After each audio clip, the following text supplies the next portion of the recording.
What's good, OBT? It's your boy Obi back with another video, man. Last time I talked to you guys, I think the Clippers just won game 5.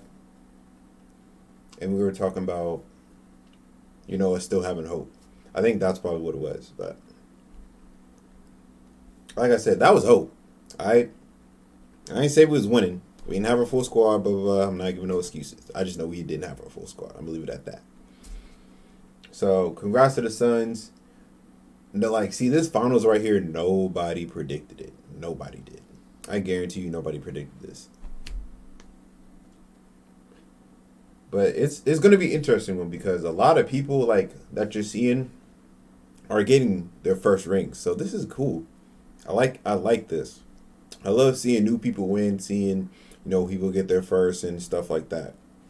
This is dope. But I do want to give my predictions, but I also want to say congrats to the Bucks, congrats to the Suns. This is going to be an entertaining finals. I really wish that it would have been the Hawks a little bit because, I don't know, I think Atlanta would have just made it more entertaining. But this is an even fight. In a way, it's even. Now I want to give reasonings why I'm going to go with my prediction. But because I have two. There's just instances that, play out the winner. So for me, I feel like Phoenix will win in 6 if Giannis doesn't play. Right now, while I'm recording this video, they said Giannis is doubtful. So I honestly didn't see him coming back until at least game 2, game 3 myself. Because they got a little extra break than they usually give them. Usually they start 2 days after the conferences is over. The Suns got a little bit more rest than the Bucks did because they ended theirs a little bit quicker. So that's really my whole deal. If Giannis plays, it's over for them. It's over for Phoenix. But if Giannis doesn't play, then I think Phoenix will win in 6 because I just really don't see the way the Bucks were playing without Giannis. It was good, but it was still a little bit of a beat up Trae Young, and then also it was just Hawks don't really have offense without Trae Young. Honest truth.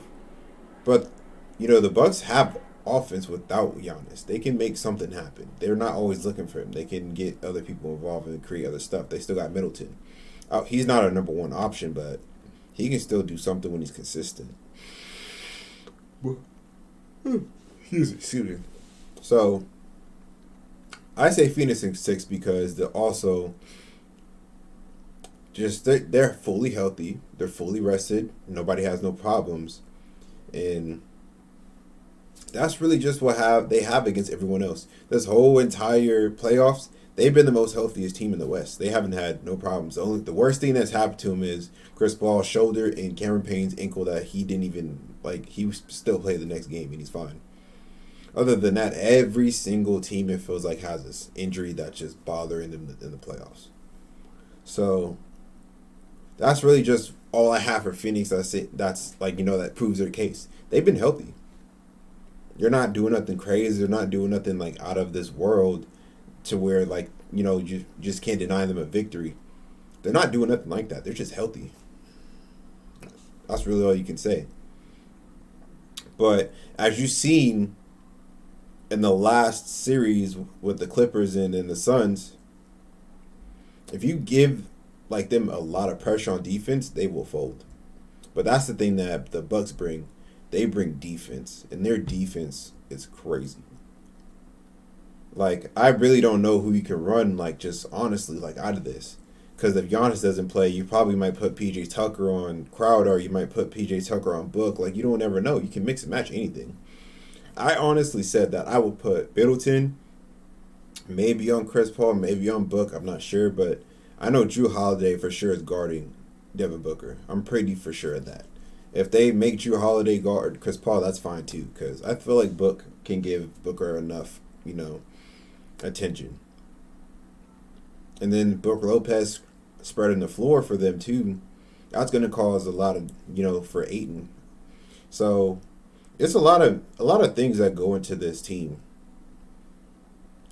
like look at the lineups, man. Like, shoot, point guard player for player. Shoot, versus Chris Paul and Drew, give me Chris Paul versus Middleton and Book. Give me Book. If you got PJ Tucker versus Mikal Bridges, give me PJ Tucker. You give me Brook Lopez versus Ayton, that's a toss-up. You don't know. But then you got Giannis and Crowder. You already know who's winning that battle. The only thing for me is just not Crowder. Lopez, he has the size to compete with Ayton, the size and the strength, but he's just not athletic. The thing with Ayton, he hasn't seen anyone as athletic as him in this whole entire playoffs. He hasn't. Like, other than maybe Anthony Davis, but, Anthony Davis didn't last long in their series. So, that's really what Ayton has to his advantage. He is more athletic than every single person they play against. And then the bench presence, too, as well. The bench for the Suns is a little bit better than the bench for the Bucks. It is. That's the only way I see the Phoenix Suns, like, really killing the Bucks is with their bench, because if you look at the bench on the Bucks, they really have like not too many big names. They got George Hill and shit. I can't really name who else.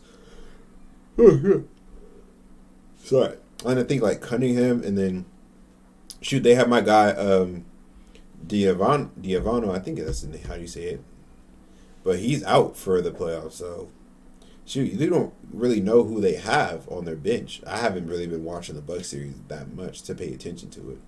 But the Suns, their bench is good.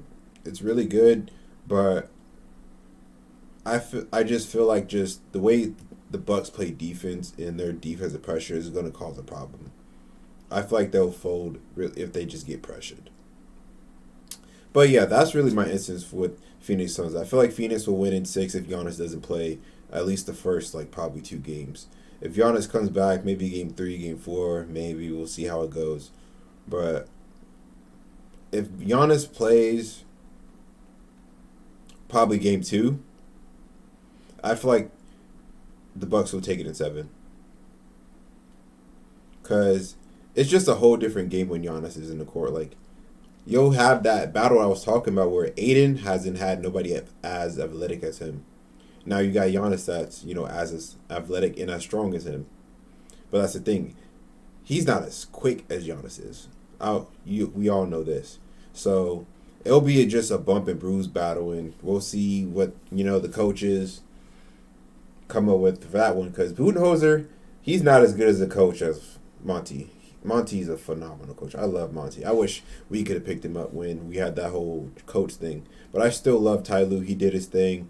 And yeah, Monty's just a different breed when it comes to coaching. And Lou is a great coach. I'm not gonna, downplay him for his success and all that. No, he did a great job coaching his team while we were down. So that's really just all my predictions. Is just the Bucks defense is gonna hound the Phoenix Suns, but that's the thing though. They have a lot of I would say the Bucks have a lot more like experience in these situations because they have people that have been to the finals. But the only person that been to the finals before on the Phoenix Suns is Jay Crowder. Shoot, George Hill's been to a finals. Who else on their team has been to the finals? Shoot, I don't know. Actually, that might be it. Because I really don't know who else is on the damn Bucks. Yeah, I think that's probably the only. They both actually got one that been to the finals, I think, honestly. So, shoot, it's just more of, like, veteran experience as well. So, there's a lot of young guys on the Suns. So, hopefully they don't get, too folded under the pressure. And we'll just see how, this injury impacts Giannis. Because if this injury just makes Giannis, like, unavailable, then Phoenix going to have this in the bag just by them being healthy the whole time. But I also want to know what you guys think of, the options that they have to run. Because I'm going to be posting this the day of Game 1. So give me your pre-predictions, what you think is going to happen Game 1. I already know for sure Giannis isn't playing. I know for a fact he's not playing Game 1. It doesn't make sense for him to play Game 1.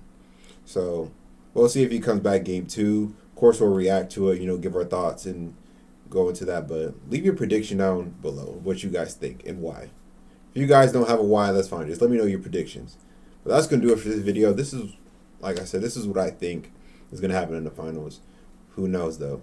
I've been pretty white. I've been pretty right with a lot of my predictions, just like on Twitter. I know my first prediction video, I just went off the top of the dome. I wasn't even really thinking of logic. But when I was watching the playoffs, shoot, I made some bets and I won some money off this playoffs. I'm not gonna lie. Shoot. But yeah, that's gonna do it for the video. I'll see you guys on the next one.